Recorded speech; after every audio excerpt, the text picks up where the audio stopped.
Genios de las finanzas. Con solo 22 años fundó Citadel, que en 2022 se convirtió en el hedge fund que más dinero ha ganado en la historia de Wall Street. Además, es dueño de Citadel Securities, el intermediario de compra y venta de acciones más grande de Estados Unidos, que maneja 1 de cada 4 operaciones que se registran en el país. Somos Amaia Ormaechea y Antonio Santamaría. Y hoy en Genios de las Finanzas hablamos de Ken Griffin, el rey Midas de los fondos de cobertura. ¿Qué tal, Antonio? ¿Qué tal, Amaya? Bueno, aquí estamos un día más para hablar de otro gurú de Wall Street.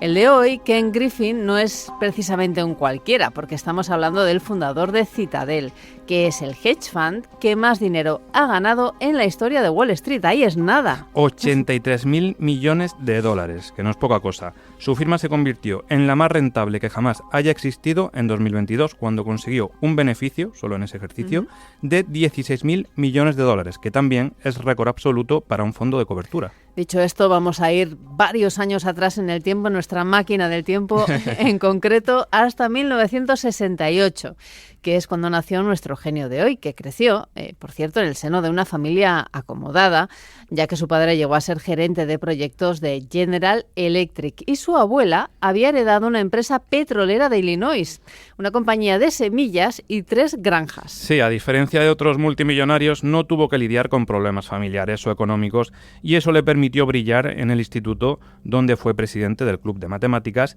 y en Harvard, donde comenzó su carrera como inversor. De hecho, convenció a la residencia de estudiantes donde se encontraba para instalar una antena parabólica para tener acceso a las cotizaciones. Jesús, por lo visto ganó dinero en sus inicios aprovechando la ineficiencia del mercado de bonos convertibles. ¿Qué trucos hizo para aprovechar esas ineficiencias? Pues eso ya no lo sé. De lo contrario, yo creo que tendría más ceros en mi cuenta. Confío en que los compartas y algún día los descubres, ¿eh? Bueno, si algún día los descubro, me comprometo aquí mismo. Bueno, el caso es que durante la carrera, en 1987, Griffin ya lanzó su primer fondo porque con la ayuda de su abuela reunió 265.000 dólares y gracias a que tenía posiciones cortas en bastantes empresas, obtuvo grandes beneficios en el desplome del 19 de octubre de 1987, el llamado lunes negro. Eso es.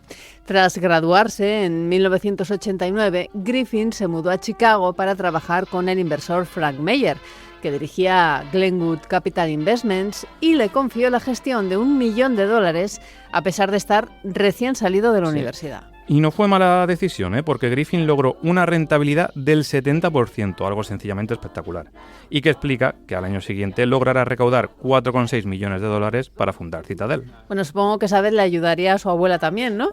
Se me escapa esa información. Sí te puedo decir que el fondo creció muy rápido por realizar operaciones exitosas en empresas o activos en dificultades o que no gustaban en el mercado. Por ejemplo, en 2002 entró en el mercado de la energía tras el colapso de Enron, y cuando Amaranth Advisor tuvo problemas por malas inversiones en gas natural en 2006, Citadel compró sus posiciones con un gran descuento. Todo esto sirvió para que el fondo gestionara $20.000 millones en activos en 2008. Pero digamos que precisamente ese año, con el estallido de la crisis financiera, pues a Griffin le llegó una cierta cura de humildad, porque su fondo había crecido muy rápido y en 2008 pasó por verdaderos apuros. Estos le llevaron a escindir Citadel Securities, el intermediario de compra y venta de acciones más grande de Norteamérica. Y no fue mala idea, porque este ahora tiene un valor de $22.000 millones y maneja 1 de cada 4 operaciones en la primera potencia del mundo. A esto se sumó además que después de la crisis sus inversiones se recuperaron con mucha fuerza. Pero todo se ha dicho. Antes tuvo que prohibir la retirada de dinero a clientes porque sus mayores fondos se desplomaron un 55%. Si no llegan a rebotar un 62% al año siguiente, vete a saber qué hubiera pasado. Sí, porque llegó a tener un apalancamiento de 7-1. Es decir, pidió prestados $7 por cada dólar que tenía en activos. Y bueno, pues a todo ahí lo tiene, siendo el gestor de fondos de cobertura más rico de Estados Unidos, con un patrimonio de $50.400 millones. Por cierto, 7.400 millones más que el año pasado. Sí. Cuando Citadel se convirtió en el hedge fund más rentable de la historia, en 2022, lo hizo superando a un histórico como Bridgewater, el fondo de Ray Dalio del que hemos hablado aquí en este podcast. Eso es. Y es interesante la historia que hay detrás, porque Griffin logró este hito gracias a que en 2018 fichó a un equipo de 20 científicos y analistas especializados en meteorología con el objetivo de potenciar la división de commodities, cuyos beneficios a partir de 2022 se dispararon por la guerra en Ucrania. Digo que es curiosa la historia porque hay que saber sacar provecho de la climatología y en su día uno de los que lo hizo precisamente fue Dalio. Esto fue lo que le elevó al Olimpo de las finanzas.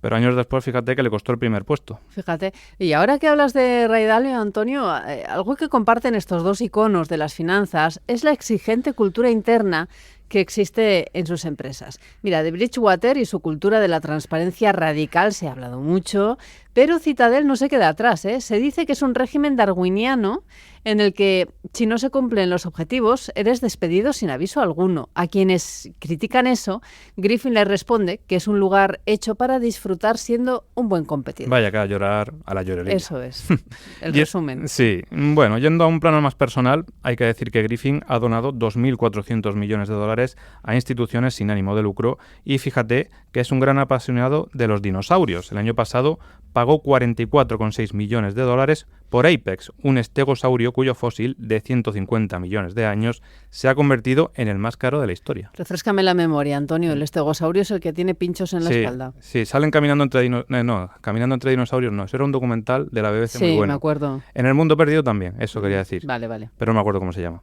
Bien. Bueno, precisado esto, no es la única operación que ha hecho Griffin de este estilo, porque en 2018 donó 16,5 millones al Museo Field de Chicago para financiar la exhibición de un titanosaurio, que es el dinosaurio más grande jamás descubierto. Bueno, además de donar piezas de museo, Griffin da parte de sus ingresos al Partido Republicano. Aunque ha criticado la política comercial de Donald Trump, pues comparte las críticas del presidente sobre Harvard, cuyos estudiantes califica de copos de nieve llorones. También ha cargado contra la escuela de Chicago, a la que acusa de adoctrinar a sus hijos en posiciones woke. Como podemos ver, no es precisamente alguien con ideas de izquierdas.